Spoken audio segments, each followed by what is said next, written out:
What's good, all my hoopers and hoopers? It's your boy Tony, and we are back with another episode of Tough Buckets, all right? And we have a special guest here, not because he's some grand NBA star, not because he's some college elite. He didn't have some special-ass career or anything like that. Matter of fact, I'm pretty sure I can beat his ass in one-on-one right now if we really keep it at the stack, especially because he's injured right now, and I love that about myself. I love taking advantage of motherfuckers when they can't fucking hoop right now. You feel me? My boy. My guy, Mr. Austin Ray. It took everything in me not to start laughing, man. My guy. What's going on, G? Dog? My brother. Listen, it's good to see you again, man. I'm going to clip the conversation we had before the introduction. I'm gonna put some clip out there because that is actually funny, man. And the reason why you were on the show today because you're my brother, man. You my guy. You my motherfucking brother, bro. I've been in Texas for a while. I've been in Texas since 2017. You was out East Texas, right? West Texas. I was the summer of 2017. I moved to West Texas, Angelo State, Crackhead County. You know what I'm saying? Out that way, the oil fields and shit like that. It get crazy out there. It get crazy out there. Meth head capital of the world.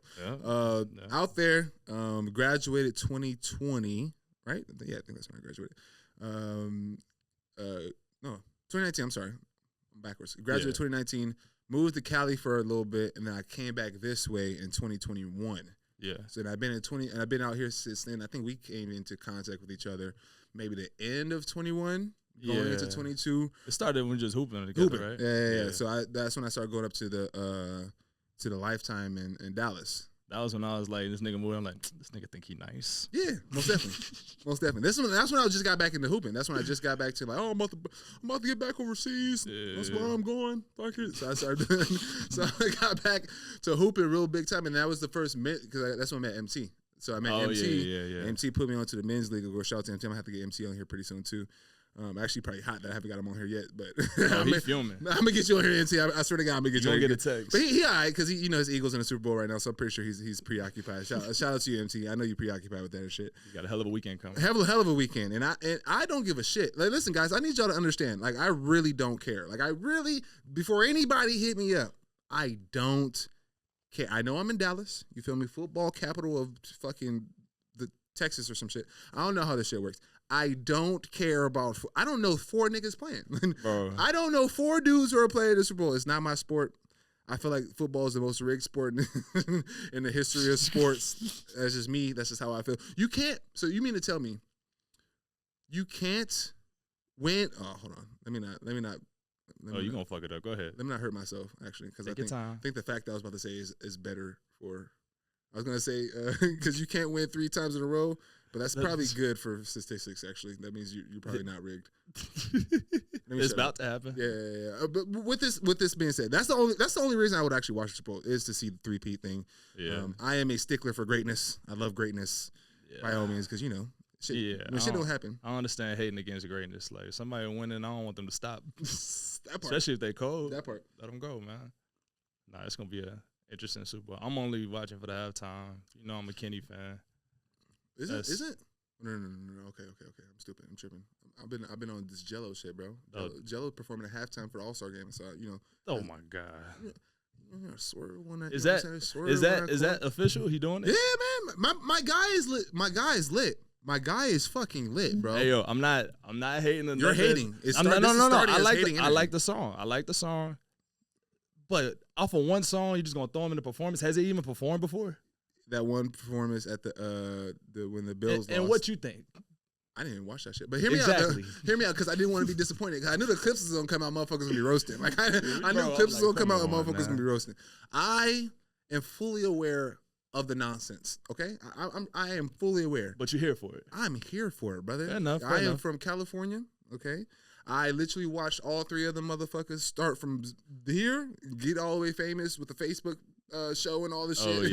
Yeah. I almost was able to get a pair of those whack ass, expensive ass shoes. Like I was following the journey because the very first time I hooped or saw them, all three of them, even LaMelo, short, ugly looking. So he was an ugly looking motherfucking kid. I swear to God, he was just not who's not he's not attractive looking, no homo or no Diddy, whatever you want to say. Like it's just like he was crooked teeth, motherfucker look like a little gerbil. Like it was bad. They had a mohawk. It was just nothing was swaggy about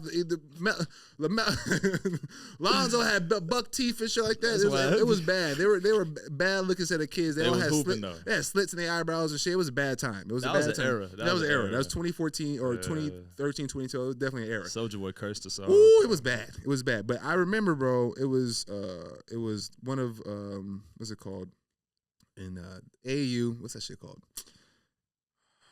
Not Adidas 64. What, the Peach Jam? Not Peach Jam. I wish I would have played in the Peach Jam team. I can't think of it right now. Dina Stragonis. It was not Balls Life. Damn, why can't I think of it? Belmont Shore. Okay, so Belmont Shore was the name of my AAU team, and we had a showcase out in California, and it was at my home gym because in California, Cabrillo is my high school. It has the most square footage for any like high school in like damn near. Pretty sure it's California. Let's just say California. I don't want to lie, but because we have 3 soccer fields, 2 football fields worth of space, 3 home gyms, like a mega rec center. It's just a big ass fucking facility. It's fucking huge. Yeah. So a lot of things happen there, like including AAU tournaments. So first time I met him was out there, and for that reason I got to play a lot of free AAU ball because they came to my high school. My coach shout out to Coach Jay. I figured out later in life how much my coach had my back. You know what I'm saying? Like you don't. That's good. You don't figure shit out until your mom tells you shit on the flip end, like towards like after shit. I didn't know that he basically hooked it up where he had a deal with his name is Dinos. He ran all the AU shit, and he ran Belmont Shore. He's like, if you want to use my gym, I'll give you a discount, but you're gonna put my kid on your team, and he's gonna start type shit. I like that. And I'm playing with like 5-star, like like Daniel Hamiltons, the Tyler Dorseys, like these guys are like damn near league bound type shit. Right. And I'm starting on their team. I don't know if I should have. I don't know if but you got the shot. I felt like I was good enough, but like they gave me the shot, and I had no name type shit because my coach fucked with me and ended up helping me and shit like that. So I like hearing them stories. I feel like you hear so many of the other stories when it comes to that. I like hearing when the actual people getting looked out for. You know, my coach definitely had my back. I was definitely a blessed, spoiled. I was spoiled. I was a spoiled, blessed individual in high school. Ain't nothing wrong with it, man. But long story short, saw them play. All 3 of them. They blew us out by 40. The 3 brothers. The other 2 dudes didn't do shit. It was the 3 of them. Just launching shit. As soon as they crossed half court, launching shit. Oh, I seen the videos, yeah. It was bad. Lonzo with the shit over here, and fucking LaMelo like shooting shit like here. Jello was dunking shit, right? Chubby dunking shit. Yeah. Like, they were killing us, bro. And ever since then, you just saw the stardom rise. So I'm gonna follow you, Jello. Wherever you go, I'm gonna pump this. I don't give a fuck if it's ass. I'm fucking playing that shit. I will say that much though. I do. As much as I'm like, this is crazy. You got one song that got like viral and you getting all these performances. But I do love the family. I love how much the posse pushing them. I love to see that. So I don't care what it is. I want to see them win. That era of life, the whole the Ball family. They're still doing it. He's still trying to do shit. I don't know how he's making any money, but I love whenever you get like a resurgence and everybody's like, oh fuck, we gotta listen to LeVar again. I'm like, yep, we get to listen to that nigga again. I know he ready. You know he ready. You know he was waiting. He was waiting for something else to pop, bro. So I just think that's a dope ass storyline, bro. Even though, like we said, it might be a little undeserving. Okay, it might be a little bit undeserving because there's definitely some viral songs that not got this much notoriety because this motherfucker got signed by Def Jam. Bro, was it $8 million? It's crazy, guaranteed, bro. Like guaranteed dollars. You don't, and he gets like the rights to a lot of his shit. Like he gets his first deal is ridiculous for a first of one song. It's absolutely. I don't even know how Ice Spice numbers. Today's episode is brought to us by ASG Socks, the only socks that I freaking wear every single day, Monday through Sunday, on the court and off the court. If you want to upgrade your sock lifestyle, go ahead and use my code ToughBuckets at their website. I'm gonna put it all in the description below, all that good stuff. Use my code ToughBuckets for buy 2 get 1 free, and anything over $35 is free shipping. Okay. Go right now. Go buy the socks. Go buy the socks. Go buy the socks. And he's performing in Rolling Cloud or Rolling Loud. I've never been to a concert in my life, bro. Ever in my life. So, you're lying. I swear to God, never been to a concert. Never? Never. Not one. And not even like a. Nope. Not one. Not even like an open amphitheater fucking play. Are you serious, bro? I've never been to a concert, bro. You seem like such a concert person to me, though. I am I've been to comedy shows that are outside. That's as big as it's got for me. Bro, that blows my mind. Never, not a single time have I been to a concert. You just seem like it. I think only blows my mind because you really do seem like a concert, and I've been to a lot, but I always catch everybody before they get big, so you can get like $30 tickets. But like I vividly see almost every concert. I can see you in the crowd like easily. Yeah, like, you just seem like one of the people. Because that definitely fits my MO. But I've never, for one, had the money. Yeah. Like even in California or in LA when there's a lot of shit going on, I grew up in a way where I didn't have money, so I didn't know how to do a lot of things. Like you just do things that fit your tax bracket. You feel me? Growing up, some things don't even cross your mind. They don't even cross your mind to go do that because you just never did it. So by the time I got old enough to actually do it, and people who I actually want to see in concert, I ain't got no fucking bread. Nah. I ain't got no type of money. If you got to catch them before like that sophomore album before shit really pop. I almost bought a Drake ticket. What was that? A year and a half ago when he went back on tour. I was so close. I was so close. I think I almost spent some important money to get that shit. Oh my god, bro! I'm pretty sure I almost spent some important money for that shit. You gotta make hard decisions. Do I pay this rent? Do I cop this ticket? Circa 2023. Oh man, life has been bill oriented for sure. All bills, man. That's all the language I know now, man. But anyways, man, I feel like we've been already rambling for a minute. We haven't talked no basketball or nothing like that. My guy, my motherfucking guy. What's up with it, man? So you are my homie. Like I said, we met around that time, 2021, 2023, got into the men's league space. All right, this is when I got introduced to you because you were probably on the most over fucking powered men's league team in the history of. I think you meant over dominant, overpowered, unnecessary. Motherfucker has it like is on a small country pro basketball team. He has like a France. NM2 pro basketball team playing in a men's league with a bunch of guys having 9 to 5s, which I think is fucking wild.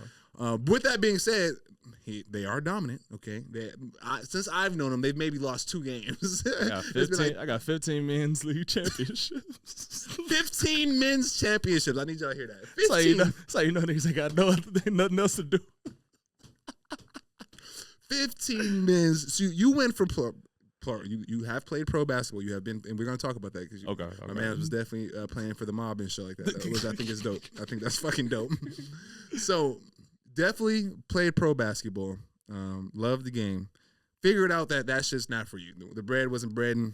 The opportunities weren't what you thought it was. Explain that to the crowd before we get into the rest of your story, big dog. For sure. I think the kind of bulk or the nook of it, if you ask the homie Kid, like one of the homies I went to college with, for people who don't know who he is, he actually hosted me on my visit to Tampa. But you ask him, like he'll tell you like, well, you don't really even like basketball like that. I'm like, nah, I just like other shit. Yeah. Like I don't know. For me, basketball, like I've been fortunate enough to kind of been raised in a family where you could see like beyond the sport, and like other avenues and everything like that. So I kind of always knew like there's more stuff to do than just hoop. Yeah. And like I liked it, and I was always like naturally gifted, and I like worked enough to get to like what I wanted. But I knew hoops was just kind of. I always say it was the vehicle, not the destination. You know what I mean? Yeah, so like for me, I got to travel so many places. I've been to Vegas and LA every year since I was 15, and then like international trips, the friends I got, like all kinds of stuff that I got from it, and I got undergrad and master's paid for, all from hoops. And to me, I was like, once I kind of got to that point, so I went to college, I played through it, and then I kind of went for overseas. I kind of wanted to stop at that point, but I went for overseas. So I was like, I'm gonna kill myself if I just don't like at least try it. Attempt it. Yeah, just try it. You know what I mean? But I found a situation in Manchester in the UK where they would give me a scholarship to get my master's. And, you know, in the U.S., like, your eligibility is up after 4 years. They don't pay for nothing else. Out there, they pay for it as long as you want to study. I had a homie that was, like, 32 on my team, 3 kids. He was getting his Ph.D. Damn. And he'd been on scholarship the entire time. So I was like, this is like a hack. Like, oh, shit. You know what I mean? And then you play pro. Like, it's a British basketball league. They got the Super League now. So it's actually some good bread out there now. When I was there, it was kind of But then you get packages like I can get my whole school paid for. So I went out there, got my master's, and after that, like the money wasn't good enough to where I can come back home and not have to work again. So to me, that was like my metric. I was like, because I got homies that like my cousin play in EuroLeague now for Milano. My guy. Shout out Zach. I'm gonna get your ass on here, Zach. I swear to God, he would love to. I'm waiting for your ass to touch down. I'm already on it. But all that to say is, when he got to a point where he probably don't have to work the rest of his life. You know what I mean? Mm-hmm. Like if it was that situation, you could probably stomach it because you can come back and like start a whole new life with bread on your hands and everything. But for me, it's like I had to come back. I had to figure out something else to do. And I was like, that's just not. It's not really worth it. I'm putting like all my like focus, attention, to detail, all my time into this. But like, what kind of payment am I getting back? Immediately, yeah, for sure not. But and then also, I mean, the fortunate part of that is I had like the alternative. Like I already had a master's degree, so I can leave here and make probably double what I'm making here, and then that's only going to increase from here. Like I'm only going to be able to hoop for a certain amount of time, then I got to stop and start over again. Mm-hmm. So why not start one way and the other way? But I mean, that's just like one perspective of it, right? I mean, like I said before, I was fortunate enough to see like different avenues and know like what someone will pay you, how much it will take to get here versus this lane. So for me, it just is like a logical decision. And I think the one that I don't want to admit, but was definitely a big factor, like my girl was back here, we were doing long distance. So I'm like, I'd rather just be with her. Oh. And now we engaged. Oh my God. Oh, okay. All right. That was cool. That warmed my heart. Baby, man. My man, I hope you don't think I'm clipping that. I ain't clipping that shit. Nah, She's going to have to watch the video and find it like everybody else. She gotta okay? go. All right, cool. Anyways, that's dope, bro. So for me, like I said, when we met, I was getting back into the whole basketball game. Right. So I'm willing to admit that I did not take school seriously, guys. Admittedly, so I did not take my education as seriously as our guy Austin over here. So right, wrong, or indifferent, I didn't have that many options when it comes to like academic things to get into. If that makes sense. I always had like. I could always make money. Right. You know what I'm saying? I could always make a little change. If I need to make some change, I can make some change. Anybody in the federal government that's listening to this is a joke, and I promise you he is not serious about any illegal activity for consumption. Thank you. I'm talking about selling plates, bro. I used to sell plates, gang. Damn. Where China you dishes? No, brother. Food plates, man. So I used to have my own food truck and all that good stuff. Little like vintage like dishes that like got like the China dishes with like the design on them. That's what you was playing? The plates like that? No, because people use that as a tax write-offs, art, drug dealing. Don't think I didn't know that. You didn't think I know that? You keep diving back into this drug game, bro. I never said drugs. You said drugs. I'm not involved with anything you talking about. I don't know nothing. Anyways, bro, but around that time, I felt like I didn't feel like I was more eager to try and attempt and try again and fail again and try again, just because like I didn't have that many skills that I was confident in. You know, I feel that. A different space and all that good shit. That's just different now. Like now that I've been doing it for a little bit now, and I've gotten paid. I've gotten paid pretty well the last place I played and all that good stuff. But now that I got that, now that I've done that, it's almost one of those things you check off your list. Exactly. And now that I'm here, you see, I'm trying to do everything else under the sun now. I'm trying to get into the podcast space, the social media, and just trying to figure out the next stage of what Tone wants to do type shit. 1,000%. And I figured you just did that shit a little bit earlier. You just did that shit. Yeah, it's all a timing thing. My thing was like, if I'm looking at basketball like a vehicle, right? It's only a matter of time for the vehicle to like end up like stopping on you. Yeah. Like I got to get a new car, I got to do something different, right? Mm-hmm. So I was like, why not in the like a car selling mind? Why not like sell it and switch to something before it goes out? We actually get some money for it. You know what I mean? But I think that's all dependent on, whenever, because when you're a hooper, like anybody who gets to a certain level, you have to dedicate pretty much your whole life to it. You ain't have time for other hobbies. You ain't have time barely have time to focus on school, really. You know what I mean? So, keeping it a stack, if you're being honest, but like that factor is like, it's hard for hoopers to kind of see if there's anything else that they would be interested in or even good enough at without starting it at the same age we started hoops. There's somebody playing the saxophone to start at that same age, he probably touring the country or some shit, you know what I mean? But also in the same lane, becoming like nearly a master in like one thing, like how could you switch out of that and start from scratch? That's almost like it's like a psychiatric trauma man. in a sense. Like Sure. you're just dropping, like you're just abandoning your mastership to do what, and you just had to start from the bottom. That's tough, and that's really hard for people to kind of come to grips with. But I think Jeff T said it on his not his last podcast, a few podcasts back. It's like the athlete dies 2 deaths, man. Like if you're a celebrated athlete, somebody who got the scholarships, went to the schools, you had the signs in the stands and all that good stuff. People celebrated you, and then once that ends, that's a death, man. You don't get you get used to that. You yearn for that type of shit, bro. Exactly. It's definitely a dope feeling. And like you said, you have to start over. What the hell am I good at? How do I even replicate that type of success or that type of that type of feeling? And then on top of that, who is gonna, if you do have like that recognition for it, who is gonna recognize you for anything else besides your athletic career? Man, bro. How many people still reference like hoops to you when you like, bro, I haven't done that, and like I'm doing 10 other things. Is this the only thing you ever like? You know what I mean? That was the kind of the feeling I had with Thad on our interview. He's like, yeah, man, like or before the interview, because he does a lot of interviews or a lot of podcasts and stuff like that. Yeah. Bro, like I do other things besides hoop, bro. Like it's not just basketball. Like I made 200 on the court, but I've made 3+ off the court doing my investments, doing my business. Stuff like that. Motherfuckers don't care nothing about that shit. Like, exactly. Like damn, bro, that is a fact. Yeah. Chris crosses a whole bunch of questions off his clipboard. Crosses a bunch of questions off his clipboard. But it's good to talk about and it's good to use it. Like, but I kind of if I can give any like little tidbit, 2 cents, forever what it's worth. It's like, yeah, all hoopers got something else, but like it take them to kind of explore it. But you think about it, you created that much time creating a brand around basketball. Can't expect just a year or 2 afterwards that a whole brand will be substitute that, you know. So it takes time to build that, and that's just part of it. And basketball, it's one of the most powerful fan bases like across the world, most popular sports. So of course people are obsessed with it. 5 billion fans across the world or something like that. It's like and growing, man. Yeah, it's like the second biggest sport in the world behind that football. Yeah, they ain't top of football. Ain't no way in hell. Nah, it's not happening. If you can play that shit barefoot, it's over with, bro. It's over with. That shit crazy, bro. I see you got your Oak Cliff hat on. Yeah, shout out to my boy Chewy, bro. Chewy. Please, man. By the way, all my people who are going to be coming on the show in the future, bring your shit. Bring the stuff. Bring all the stuff. I want to shout out anybody, especially if you're a small business, bro. Let's work together. I don't want no money. I just want to put you out. I want to shine, let you shine, all that good stuff, especially if you're doing your own thug thizzle.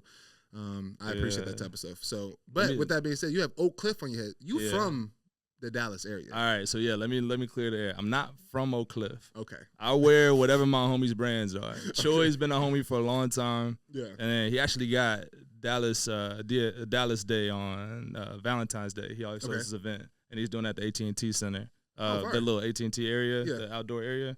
It's gonna be fire. But he's a fly dude. He been making merch for a long time, but I just wear anything the homies got, and especially if it's something from Dallas. Like even if I ain't from there, I'm a rocket, bro. I'm from Mesquite. A lot of people don't like to claim Mesquite, but that's my home. All right. And I love when I have the Dallas guys on here. I love it. I can tell you anything, man. I love it, man. First things first, who is the toughest bucket to come out of the Dallas area? That's tough. Yeah, let's start it off. You know what I'm saying? That's tough. So, give me a couple names that you're thinking about right now. I don't know. I'm thinking like, because there's some people that I seen when I was a kid and I became upset, like Donald Sloan, Cole, shout out Seagerville, LaMarcus, Aldridge. Bosh was cool, but Bosh always been like he been Bosh. I don't know if he's the toughest bucket. That's tough. You know who, bro? The toughest bucket I seen come out of Dallas, like on screen, but also had a guard, Andre Emmett. Rest in peace. Really? I'm talking about bucket. Like I think he's unguardable, like in a sense. Definitely I haven't heard nothing about him. I'm gonna have to do some research on him. Yeah, you gotta look into. He unfortunately passed away. A little act of violence outside of East Dallas. Like he was outside of his house, but like top dude. Like he went to Carter High School, legendary like Dallas school. Ended up going to Tech and then play overseas, but he just solidified bucket, bro. I think he actually passed away right when you got to town. So you would have been in the same runs, like around with him a lot. Okay. If that didn't happen for sure. Damn, okay. But he's a solidified bucket, bro. You ask anybody else in the Dallas area, they'll tell you the same thing. That's a bet. I definitely will look into that because I've been trying to figure it out. So you said you were in California, but those are for most like AAU and stuff like that. Yeah, I got family out in California though. Okay, bet, perfect. Yeah. Who has the tougher buckets, West Coast or what do you call this? South? What do you call it? I call it Texas. Texas. And the answer is Texas. Stop playing with Texas, bro. Hear me out though. I think you guys are grittier, and I say you guys like I live here and shit like that. My kids are going to be a good mixture. There's a reason for that. Remember that. But I don't think you guys are better. All right. I think. You think wrong. Damn, bro. Because I don't want to be biased. Because I know I have a tendency to do that. Biased as hell. Texas got better hoopers. I'm 100% biased, and you'll never change that. I'm trying to figure out how I felt when I first came out here. When I first started, not just in college, but when I was hooping against like the everyday Texan. You know what I'm saying?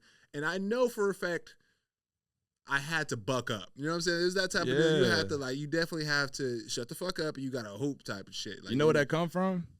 In Texas, bro, I don't know if it happened after me. Majority of us, I think almost all of us had to play football to play basketball. So you got both like sports in your arsenal. You know what I mean? That.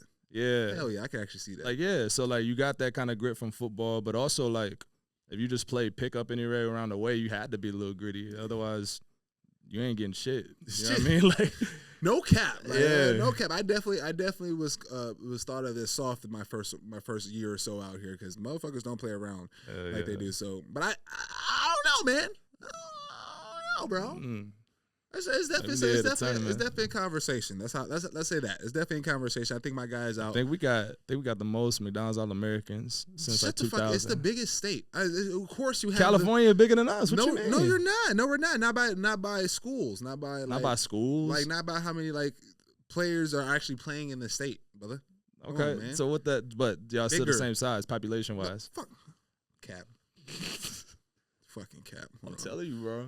Texas got them, man. Major cap. Ain't no way. My friend ChatGPT.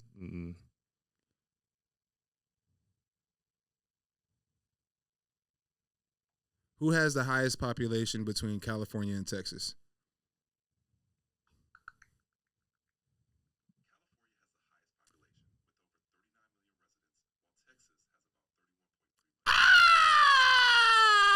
Shit! California, we might have to take that L. I had no clue. Bro. Oh, wow. California big as shit. California huge, bro. Wow. And I'll say even this much, too. California got way more of a spotlight than Texas did. Wow. Like, back in my era. California players definitely highlighted way more. So imagine how many Texas players just kind of flew under the radar from no spotlight. Damn. That would give your ass 30. I'm upset.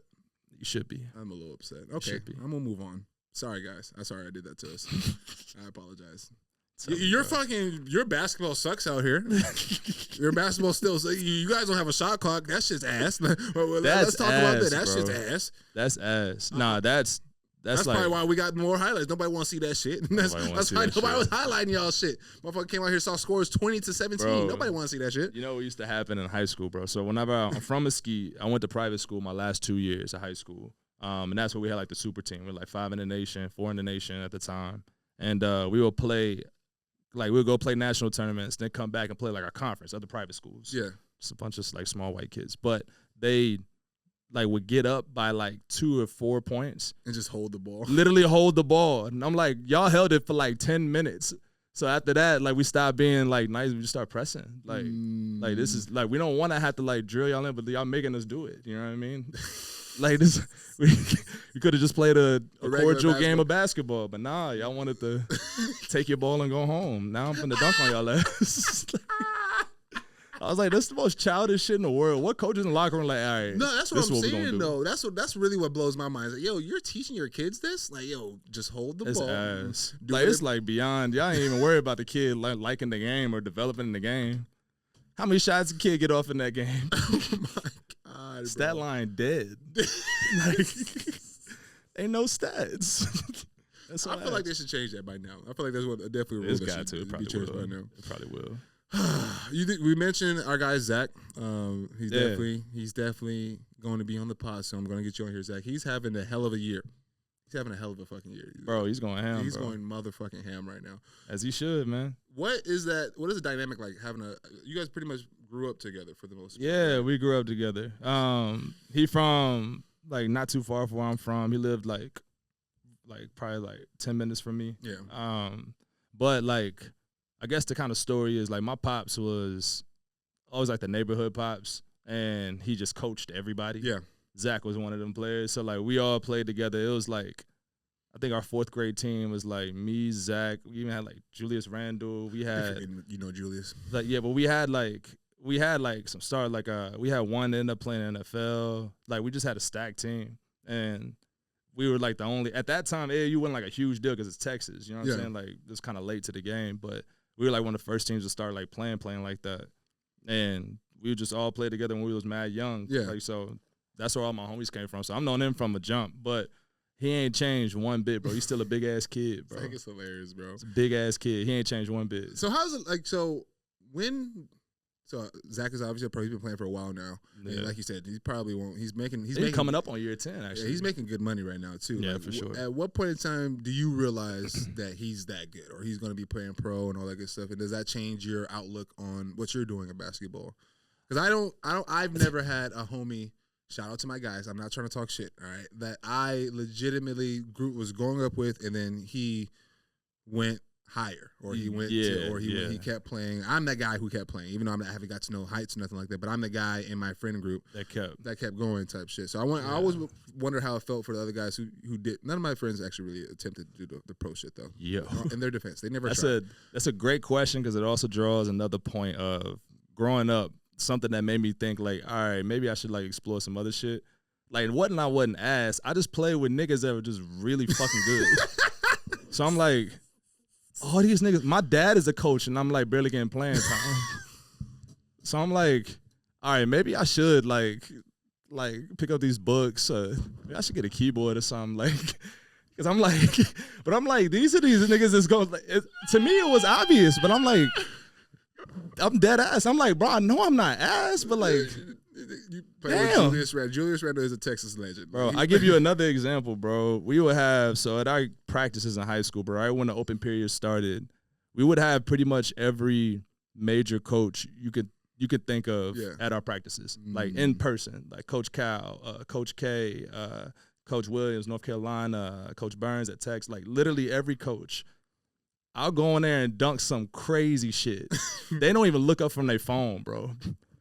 I'm like, ain't none of these niggas here to see me. Crying, bro. I'm like, damn. But they literally, but that's how you get the awareness of like, I think people just got a lot of pub way younger. Yeah. And so some niggas, like I had another guy on my team, rest in peace, Zach Peters. He committed to Kansas his freshman year, 6'9", like 250. The big man, cold. But Zach, on the other hand, he was a late bloomer like I was. Yeah. Me and him were both like at his middle school, he like played B team, but he was right before his growth spurt. He was still awkward, still kind of lanky. Then like freshman year, me and him at the same time to start sprouting.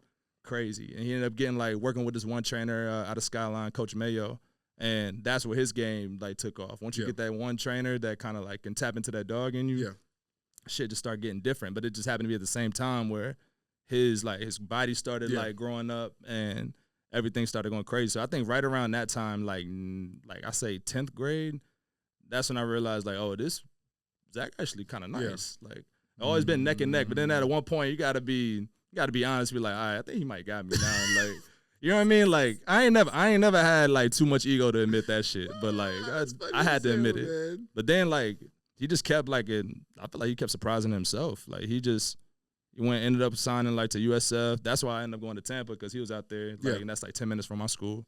But then ended up transferring to V-Tech, killed it in the tournament. Yeah. And like he's a prominent example of like slow progress. Yeah. He always been good, but like nothing ever like front street. He was in like Julius, another example. This nigga been major since 7th grade. You know what I mean? Everybody knew he was in the league 7th grade. Zach, no one knew until like maybe late high school. That's why I'm very proud of him like in the plight he chose because like you could tell it's just continuous like progression. A lot of patience, a lot of progression. You know. If I'm not mistaken, you are a part of Julius' media team right now. Is that what's going on? Nah, so we used to manage him a little bit. We worked with his management team. He wanted to have something in-house outside of his agency. Okay. But that was more so like family management because he had like properties back in Texas that we Got you. with. I thought it was media for some reason. Yeah, I mean we did handle the media side too. Okay. So like a couple of the people that's with his team now, like the people I've worked with to try to get them in the position. So like we try to work with the personal brand side, but then like the agency, and then he'll get other deals where they have in-house teams, so it just made more sense to go. Yeah, definitely. Yeah, you're still rubbing elbows with like hoopers and high caliber guys. I see you, or obviously you're dealing with an injury right now, but you are at Sean Marion's crib helping him out with stuff at his crib. You're like rubbing elbows with like guys, and you do so many different things. I used to do his plans. Yeah, bro, you do so many different things. You just look like such a like talented person, and it's a testament to like what you said, bro. It's like basketball's a vehicle; it's not the destination, and you figure other things out.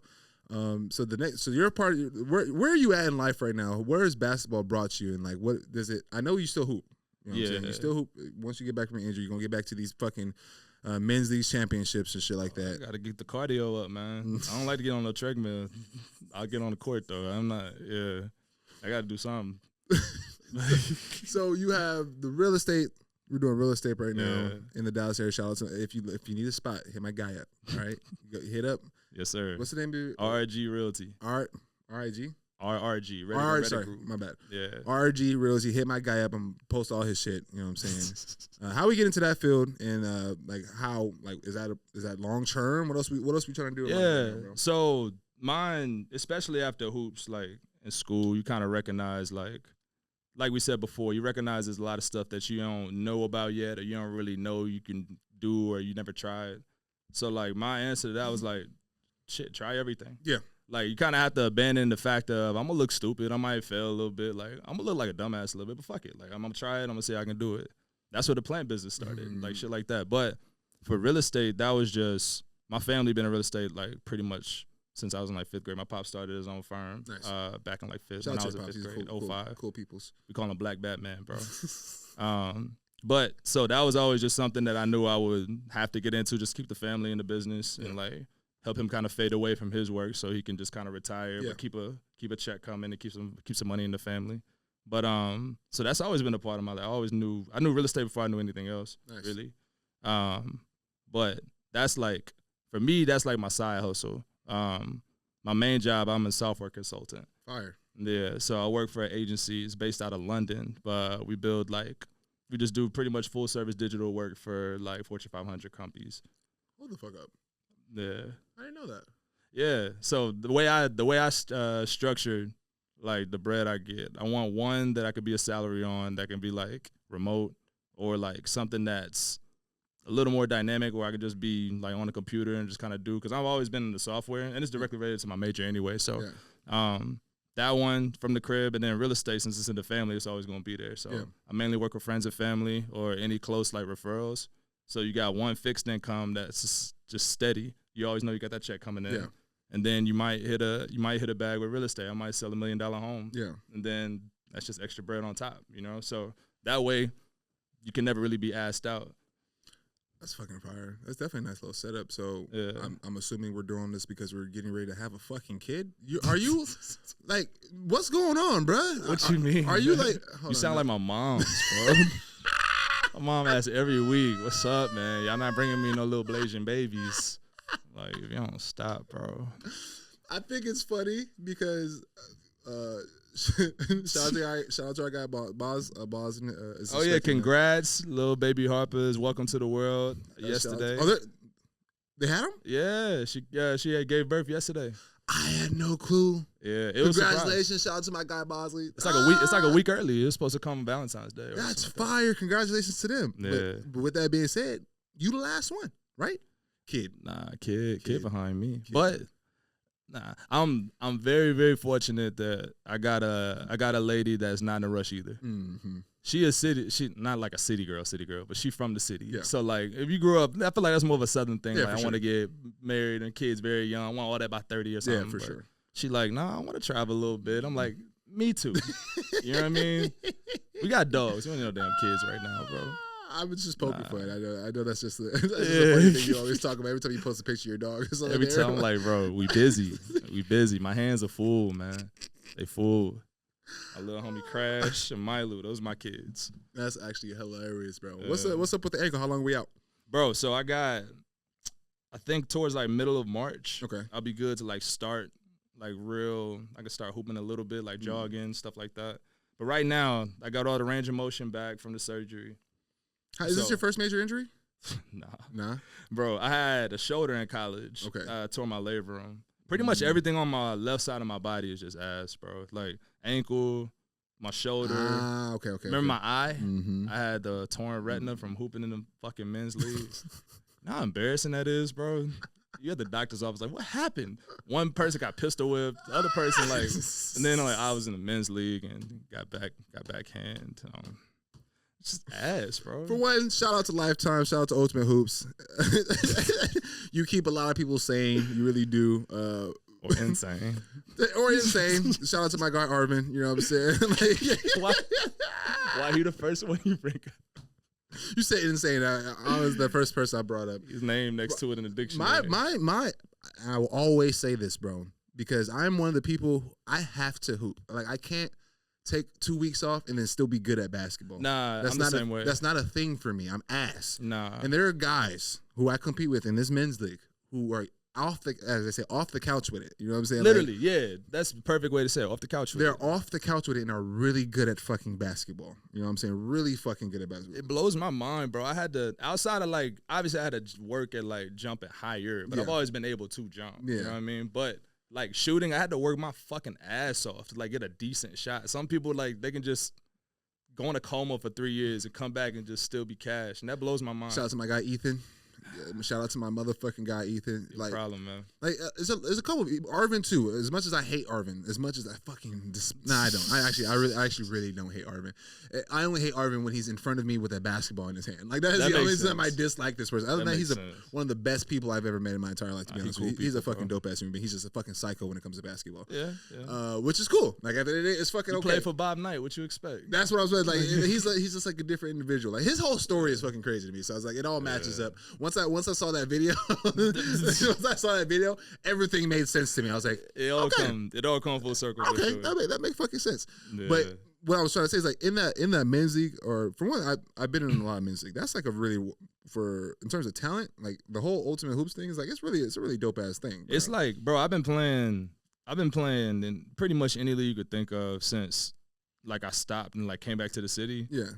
Like this men's league, the reason why we don't leave, it's the most well ran. Yeah. You actually got stats, you got photographers and shit. Like you got interviews. Yeah. Like it's in a nice ass gym. Like a gym you actually want to be at. Yeah. Like I ain't seen nobody like put no straps out their bag. Like that's some real shit that be happening out here, bro. No. I'm telling you, that's there. That's I've for been real. there. Yeah. But yeah, and then also on top of that, bro, like it's amazing, like how just the hobby of basketball. Think about how many homies we done got. Like what? Amazing, like we done business together. We done kicked it together. Like, brother, yeah. I tell y'all, hold on. Let's see what my screensaver is right now. Let's see. That's real, bro. Let's see what my screensaver is. Oh, okay, it's not that right now, but it's one of them. Yeah. It's the second one that I have. You and Boz on that motherfucker. Like, in New York. Yeah, bro. I met the closest homies I have outside of California through basketball, through the men's league and all that good shit. So imagine how beneficial that is for somebody like just moved to the city like you did. Like imagine trying to find friends without like a hobby like that. It's just weird. Like where you gonna find them? That's literally why we're that basketball is so tough buckets in general. It's about highlighting tough buckets. It's highlighting people who are really good at the game who don't get the type of recognition they deserve. But it's also highlighting basketball in and of itself and like the benefits that you get from it. And one of those benefits is friendship. And one of those is relationships that you build over a game of basketball. That you would not have without that game. It's like facts, bro. Honestly, my whole professional corporate career.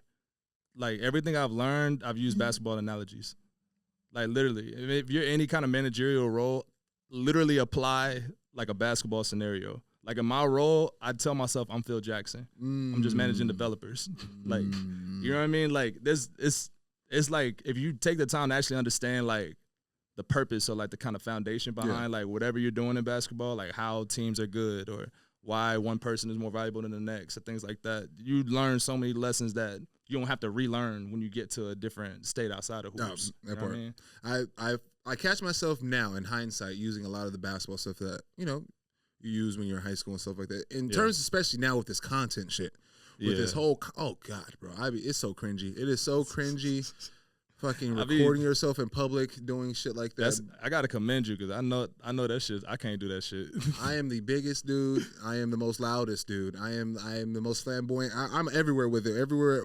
I'm now I'm at 24. I'm at Lifetime too, but at 24-hour fitness because it's a little bit closer to me. Yeah. But every day, pretty much, I have a tripod out, recording myself doing something, and like I said, cringy. And one of the things that I had to like instill back in myself through basketball or using basketball lessons is that like you work in darkness for a reason. You keep working even though you don't see the results for a reason. You know what I'm saying? Because when you have to build yourself up, you have to build momentum and build familiarity. This is what you're supposed to do to get to this point. You know exactly. You're not going to see the results. Like the social media world is a facade because you can get one video that goes viral or whatever. Yeah, and you get a whole lot of attention to that, and you think you're good. You think you've done something. Right. But that's not how it works. Like you have to keep building, keep innovating, keep trying, and keep doing stuff, even if on the days that you're not. Like your homies ain't liking your shit. Yeah, your homies ain't reposting your shit. You're not getting a whole bunch of fire emojis. I'm tired of fucking the fire emojis. All right, say some fucking words. All right, I'm tired of these goddamn fire emojis under my posts and shit like that. Say I'm some not fucking gonna words. lie. I be doing that when I know I got to support, but I ain't got nothing to say. I'm like, I'm just kidding. I do too.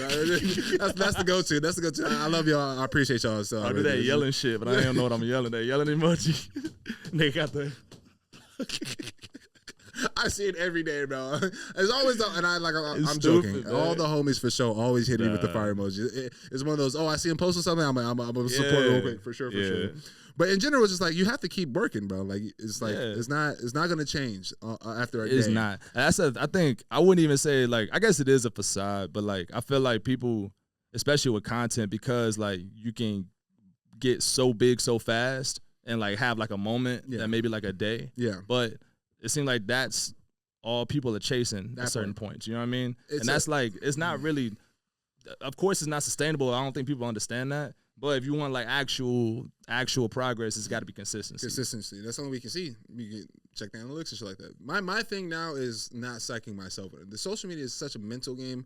It's more mental than it is physical. Like it's a lot of work you have to put in, of course, editing, posting, and all. There's so many different platforms you got to post on, all that good shit. But the mental fatigue of it, the fucking just like the overthinking, the oh, what if this is not good? What if you don't like that? Shit is this so could be better. What about this option, man, bro? It's like it's so like when it really don't. You got 3 seconds of somebody's time, bro. It really don't matter. You gotta post it. You got if it's not that good, the next one will be all right. If it's stopping you from consistently posting, then that you need to get past it.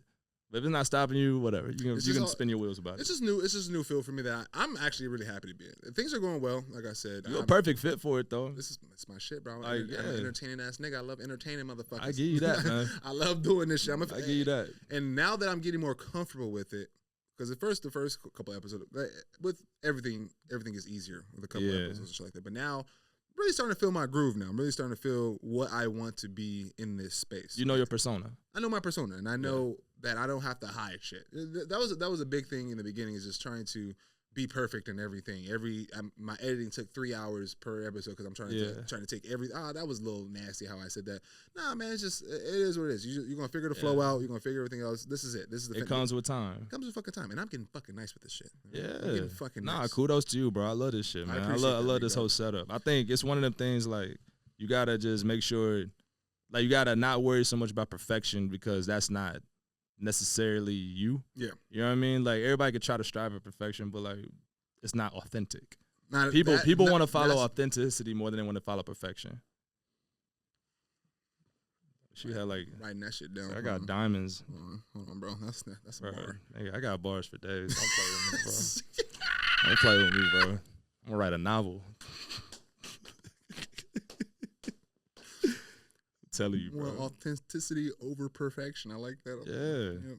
But no, that's facts. Think about all the people that you follow and why. If you think about why you might gravitate towards them. Because they're not perfect. I might literally follow somebody because they post some shit about the other side of shit. Like literally, bro. You can get a following by tapping into people's like kind of like alter ego or like their subconscious ego, like building a following off of jealousy, building a following off of ego. You know what I'm saying? Like there's a bunch of things that people build followings from. That's really the goal. Like, and I don't think that comes from trying to be perfect. It comes from like those things coming out and people can cling to that like association. Are you 30 yet? Yes, I'm gonna be 31 in March. Okay. We grew up. I'm not 30 yet. Young ass nigga. This year. Oh fuck. We grew up in a time where social media. We got social media in high school for the most part. Yeah. And seeing where it's at now compared to then, we basically have to use that shit every day, or not every day, but you have to use it to some degree in your business, in your regular business. It's coming by, whether it's in your business, whether it's how you get your news, whether it's how you communicate. Like it's. For me, I'm a laughing ass nigga, bro. I open up just to laugh in the morning, bro, because I'm gonna see some funny ass shit, and I'm like, that's all I need. All right, I'm ready to get the day started. Like, but there's no really existing without it. Yeah, like you can, but it's just kind of weird. It's like you robbing a communication method. It's like you decide to not talk. That part, that part. It's almost like because I used to fight it. I guess you could say fight it, but you're missing out. Or even if you don't want to be the guy who's like on their phone all the time, you still miss out on like vital information or shit that that you could actually pass along. Especially the state of the world we're in. You can't trust everything you see on the news outlets and shit like that. So sometimes the shit you see on your phone is important. Yeah. Sometimes. But I mean, it's I always like to say, what is it? Consistency, balance, and perspective. That's like the trilogy that I live off of. But it exists in everything. You know, like there's everything is good and bad. Like you just have to kind of filter out between the two. Social media, it's not all good nor all bad. You just kind of figure out where your like balance is between the two. Bars. Yeah. Hey man, my guy out here. I smoke a lot too, so I began smart when I smoke. Did you smoke when you played? Oh nah, I couldn't do it, bro. You really couldn't smoke when you played? Nah, I couldn't do it. I do post game. That was like my part of my recovery. Yeah. I would do like I would like stretch after games and then I go smoke and then just eat a whole bunch and then like pass out. I got like this Whoop now that like measure your sleep and shit. Yeah. When I smoke, I have like the most REM sleep. Like it's Really? amazing, bro. Okay. It's amazing. I used to smoke before games. I don't do that shit now. I had a teammate. I'm not gonna say his name because he's still playing. I don't want to mess him up. Bro, this nigga would smoke he would smoke probably more than the meals he ate in a day. Like 3 times a day, I know I can go on level 5 in the parking garage and I see his little Crown Vic up there, like just smoking. Yeah, I don't know how he did it. Still good? It's still. Oh no, he's solid. It might be a little, but he can get crazy. But like if he don't, he a whole different person. That's the thing. He didn't smoke one time before practice. You could just tell something was up with him. I was like, oh damn, he didn't smoke, did he? He ended up headbutting a teammate, bro. No. I was like, don't you ever come back to practice or a game without smoking. Damn. I was like, bro. But nah, I couldn't do it, bro. I'd be too like cerebral. You could tell the shit I be saying. You're too cerebral, bro. I miss my help side like mid game. I'm like Spacey. Ain't no way I could do it, bro. I be overthinking free throws. I already overthink free throws. I don't need to do that no more, bro. Funny story, bro. The first time I got a head high, it wasn't high, because I was scared to smoke weed, so I smoked black. Okay, hear me out. Let me cook. This nigga lips turning black. Hey, look, bro. It was after we had just made it to the CIF playoffs. We had just won the game to get a at-large bid. Okay. For sure, get an at-large bid or automatic bid, one or the other. Yeah. Won that game, celebratory thing. I was a sophomore at the time. I think I contributed that game. I'm pretty sure I did. So we're walking. I'm with the guys, the older guys, seniors, for sure seniors. And we're walking from the west side of Long Beach to the east side of Long Beach. And if you know anything about that fucking walk, it's a treacherous ass fucking walk, okay? So we're walking through like the back streets and shit like that, just not to be on the main streets and shit like that.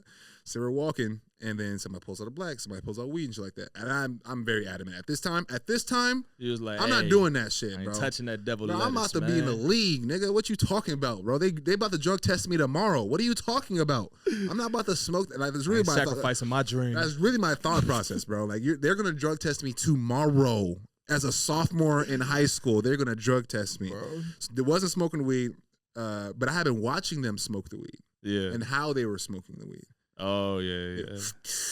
Yeah.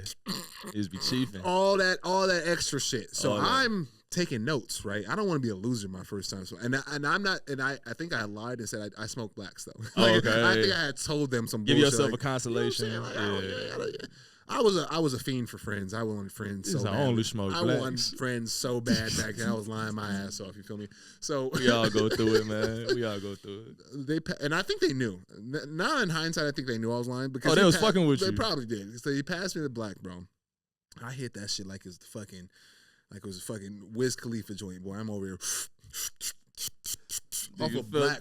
Nigga had Off black black. clouds all in. Blew that out. Did it again 2 times. Passed that bitch. Instantaneously start coughing my fucking lungs out. I'm talking about on the floor, like literally about to die.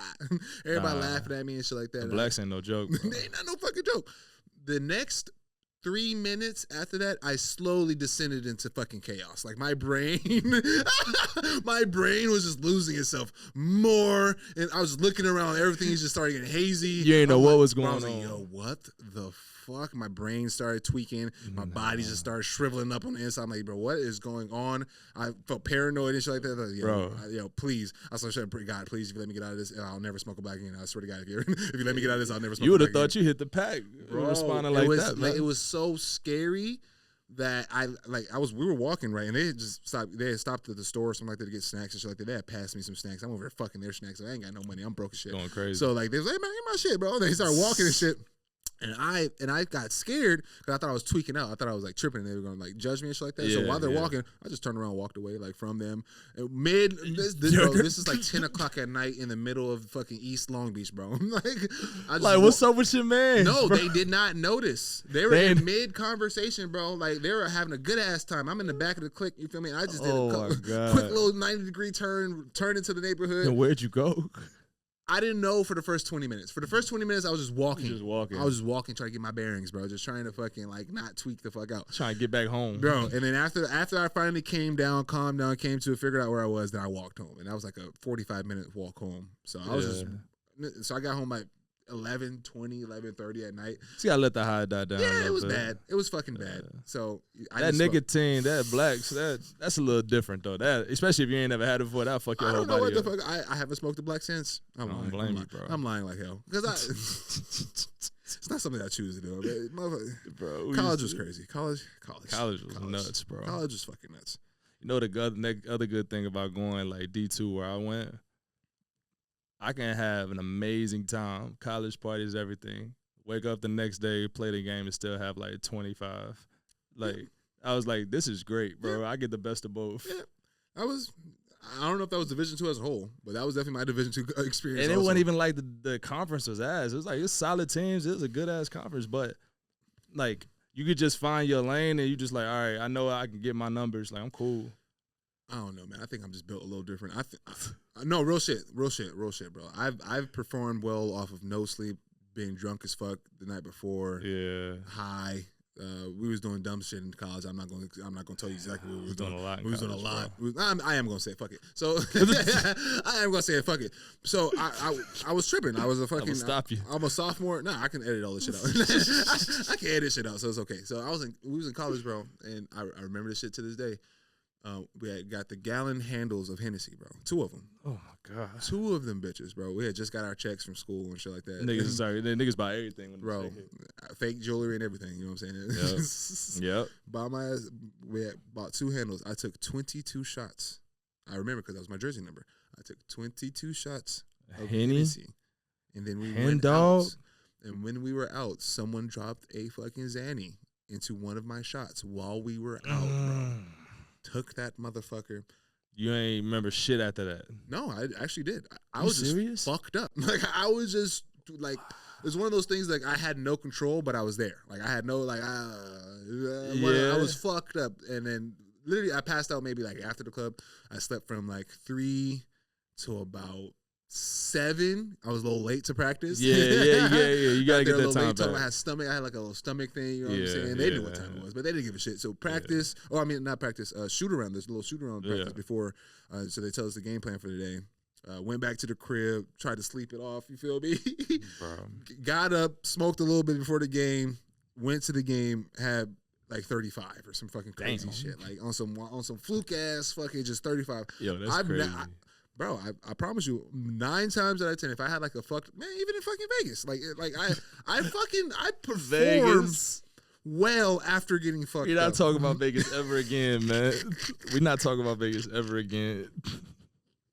I don't know how any of us alive after that, bro. Hey, so, bro, I want to tell the story, or you could tell tidbits of it too. So, we play, like I said, shout out to Osman Hoops. We play in a men's league, a glorified fucking AAU.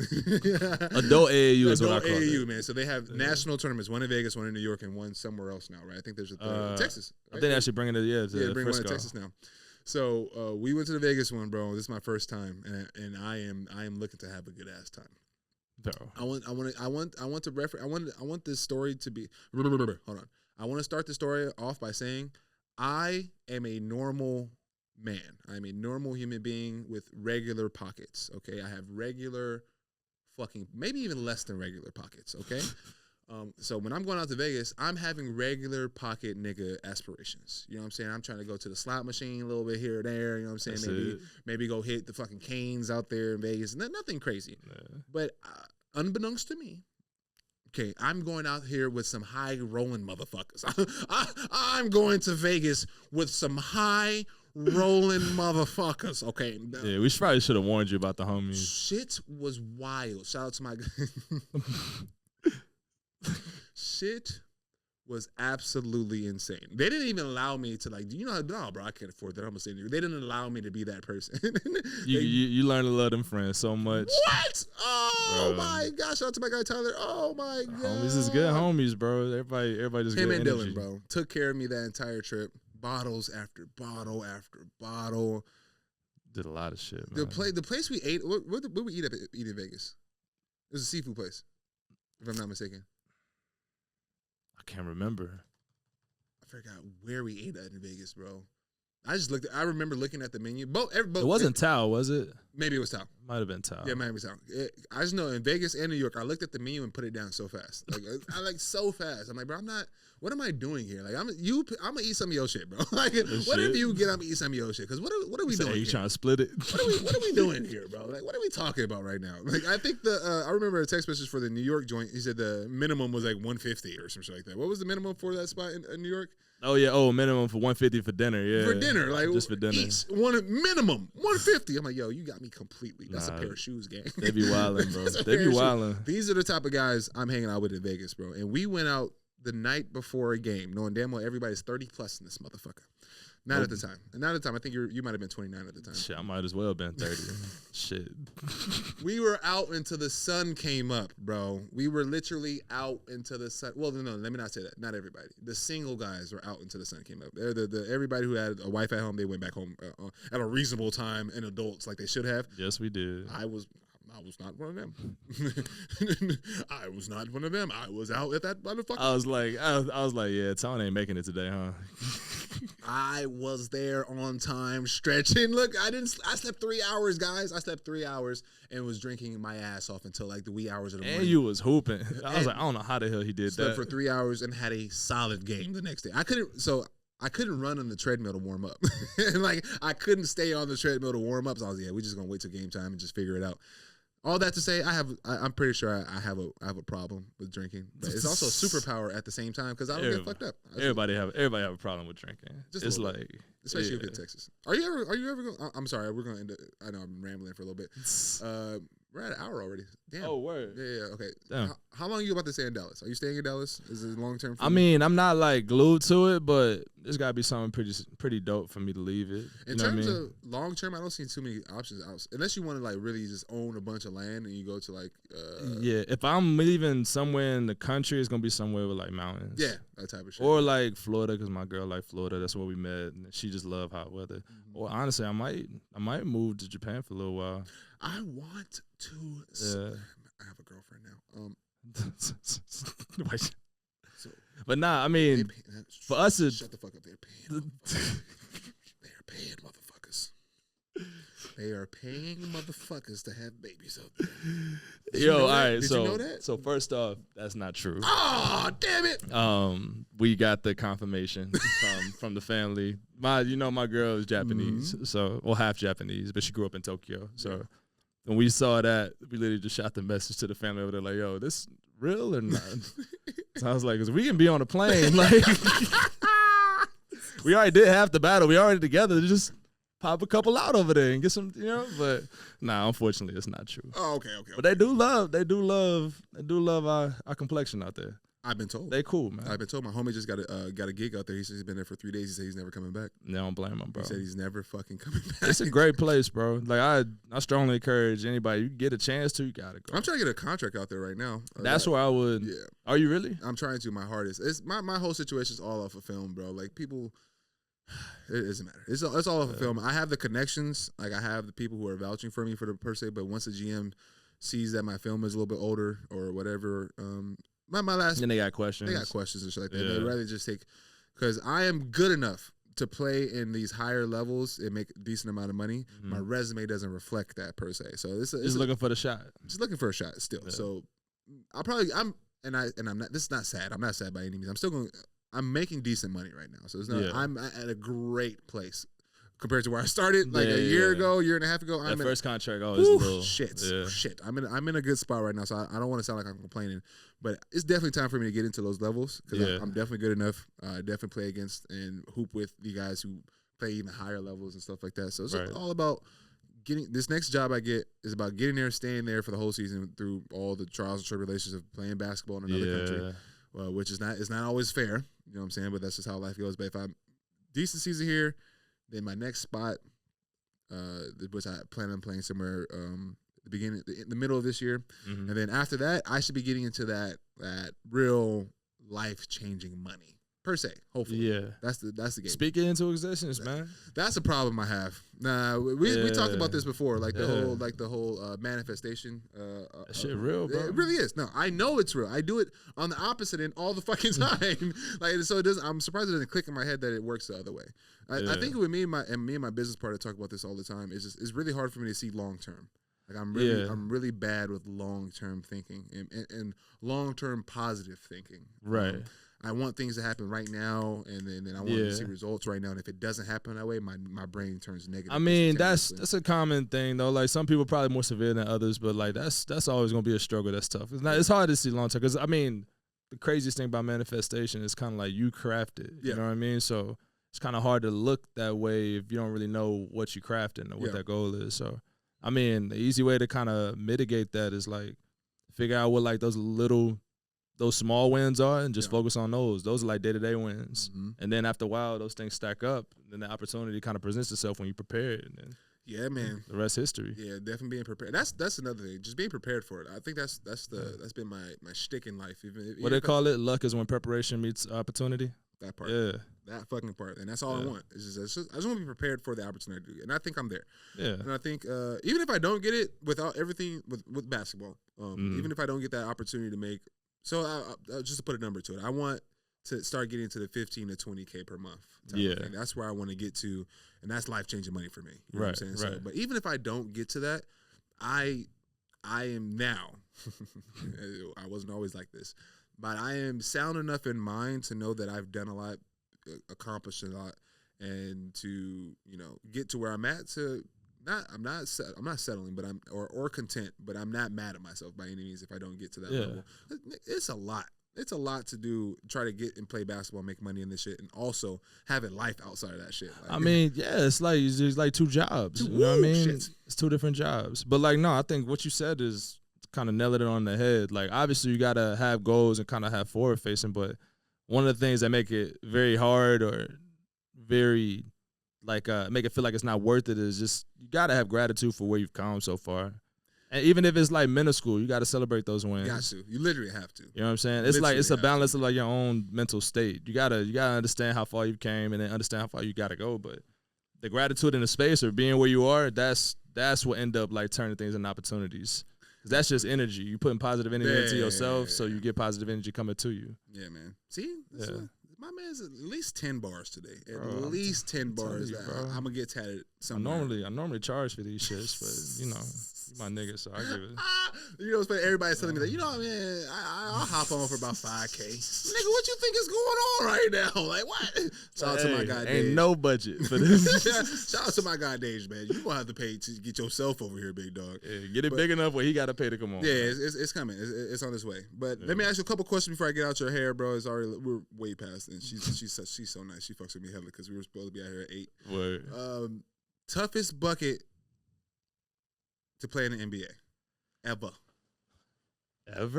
And this is not a greatest of all time debate because we all know where I'm going with that. I'm literally talking about to get a bucket. Toughest bucket.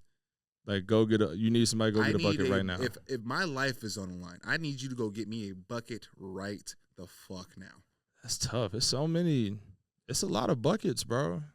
You got your obvious, your Jordans, your Kobe's. I mean, just because I'm a fan, I'm gonna go with T-Mac. I was gonna say, I'm gonna tell you, bro. My answer might be a little surprising. It's gonna be one of those lankier guards. Let me keep it a step with you. Like that's those. I feel like can't nobody really stop T-Mac. Like he was that guy. That was my guy. I would say, yeah, I'm gonna go with T-Mac. Bro. Yeah, people sleep on T-Mac. I know. Big or small, you having a hard time stopping him. Yeah, absolutely. Way before his time. If I absolutely, positively need a motherfucking bucket, toughest one. I'm going KD. I'm going KD. There's no one block unless your name is Kawhi Leonard, prime Kawhi Leonard. Also, I have another question for you because I had this argument with my guy Jay the other day. But if you're a prime Kawhi Leonard, that's the only person I've ever seen block KD's jumper, and that was like off of like a behind swipe. I'm a big Kawhi fan too. It's hurting my soul seeing this play out. I don't think I'm okay with it. I'm fine. He's made his money. He's gonna be fine. He's fine. But I wish it would have turned out a little bit better after the Raptors thing for sure. But the injuries are injuries. Injuries suck, bro. That's part of it. It's something I've had to reconcile with as becoming an older NBA guy. I'm a Zion fan, and then you're like, man, bro, it's just like you see him constantly being hurt and all that type of stuff, and the people's perception are changing on him now and shit like that. So he's this, that, and the third, and all. You think that's why Dallas traded Luka? Absolutely. So they was still scared to be in that Zion moment. Come on, let's fucking talk about it. I, for one, I'm super conspiratorial when it comes to this type of shit. I'm super conspiratorial. There's no way. That's the biggest, bro. For sure, bro. That's the biggest fucking NBA trade in the history of NBA trades. You can't name another trade. You can probably name instances that were bigger, but not an in-season trade bigger than that. Like not a single one. It just didn't seem like it made any sense to anybody. That's where the conspiracy comes in. Right. That's why everyone I talked to about it, they were just like, it's something more than what we know that's going on. So my initial thing was, and this is talking to a couple of my guys that I know who are affiliated with the Dallas and shit like that. I don't want to give any names because I don't want to get. I'm actually at a place now where I can get guys in trouble. So like that's up for me. I like that shit. I like that shit. I'm in a place to get guys in trouble now. But scary place to be, man. but from here, talking to a couple of guys, for one, Luka's injury might be a little worse than what people were saying, man. Yeah. But with that being said, he's getting ready to play on Monday. You know what I'm saying? So I don't know how much truth was into that either. You're but right. The general what I got from him was that injury is one of those things that you either tear it or you fucking sit out for a whole year type of shit. Yeah. So that's one of the things I heard. And from seeing information on his last injury and the breakdowns from it's a couple like social media people who broke it down, like or physical scientists who broke it down and shit like that on what it possibly could be. And it's one of those KD things, like, you know, when he fucked up his calf and all that good shit, and it turned into an Achilles thing. Mm-hmm. So that was the first thing I heard and all that good shit. So you would think that if Dallas knows that, they're trying to, and they still want to win now, and all that good shit, that they would trade and try to get a player that they can win now, which is Anthony Davis. Right. That part would probably make sense. But the issue is you only got back one first-round pick. That's what I'm saying. If Rudy that was the Gobert intent, was worth 5 first-round picks. The motherfucker can't make an open layup. That's the part that I don't understand. If your intention was trying to trade him, that's all? That's all you get for him? So I think this is all a part of this whole viewership issue, okay? You put the biggest star behind LeBron and Steph, okay, in the world. Luka Doncic is that person. There's not a single person in a global stance that's bigger than Luka Doncic. He's bigger than Giannis. He's bigger than Jokic. Yeah. He's not bigger than LeBron. He's not bigger than Steph.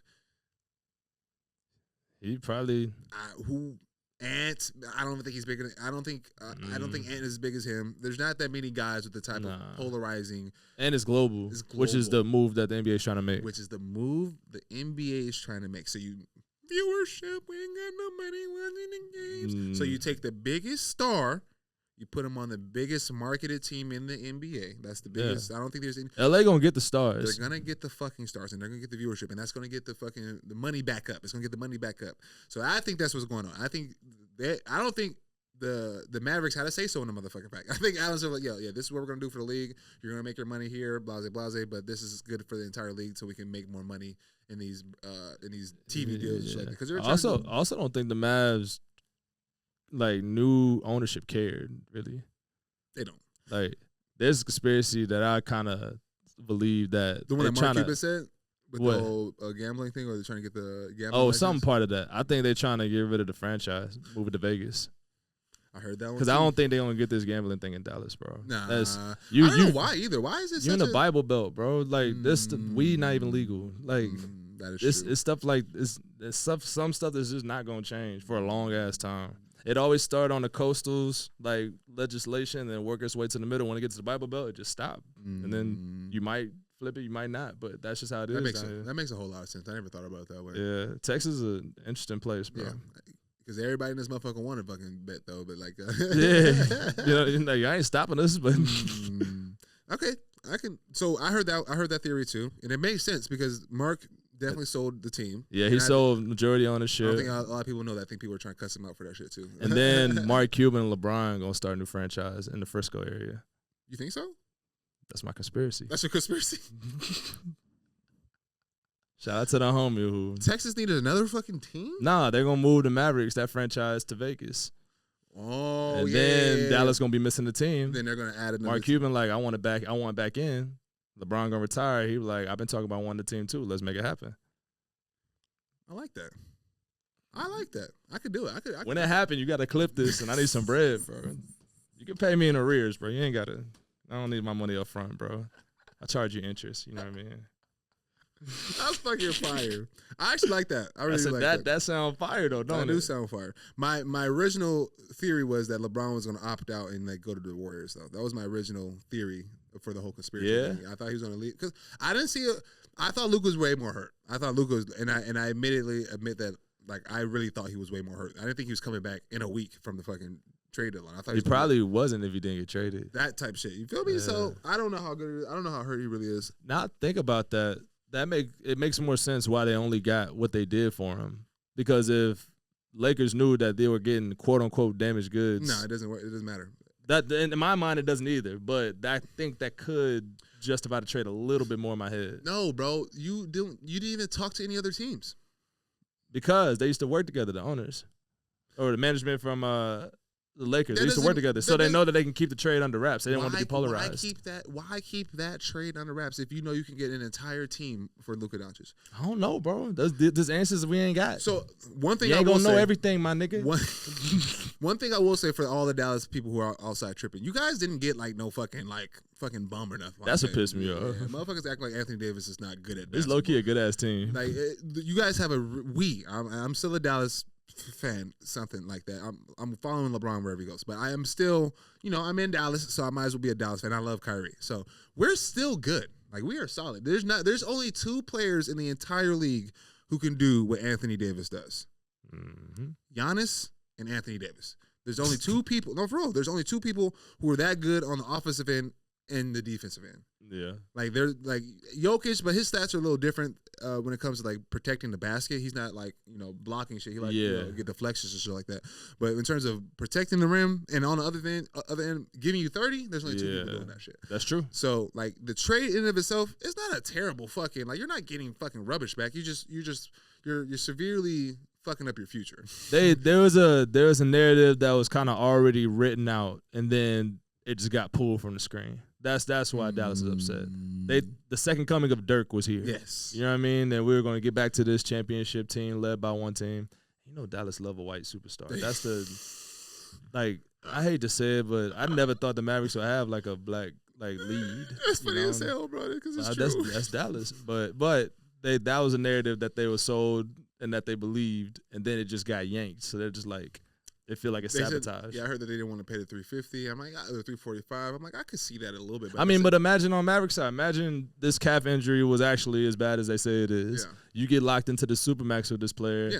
And you cannot trade him to anybody else. No, there's no one picking up that. No one's picking him up. So, like, I mean, from a business standpoint, it sucks, but I get it. I get it, but, like, I still don't agree with it, but I get it. Like, you got to think about you just got to have balls to make that trade. You got to have a fucking, like, you have to be fucking confident in yourself to trade away what could be. What could be. Like, let's get this in perspective, guys. I want everybody to understand this.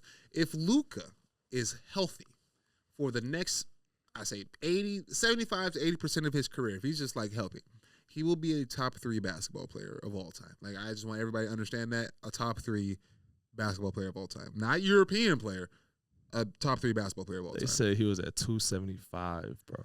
Cap, though. I think that was a lie. I was like, there's no way. There's no way, bro. 270. He looked chubby. He looked like one of them dudes that got that weight. Like, you don't see it, but it's there. Like, they just be heavy. Yes. Like, just like linebacker build.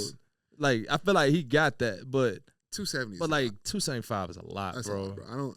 You would see it all in his face. You would see it. Like, he looks just the same. He looks just the same. He might, if he caught any weight, it's because he's been sitting out for like the last couple weeks. Yeah. So if you gain a couple weeks, fine, but not 270. I don't believe that. I think they were just doing that to sell their narrative a little bit Probably. more.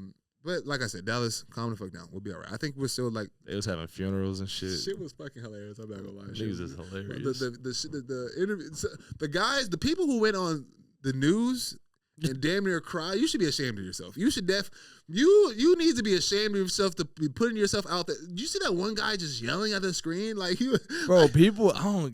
Like, what are you doing, bro? You know, we can see you. We're gonna see that forever. They're gonna be posting it on your birthday for the next 30 years, bro. Like, what are you? It's doing? Dallas though, bro. You see Cowboys fans do this shit every year.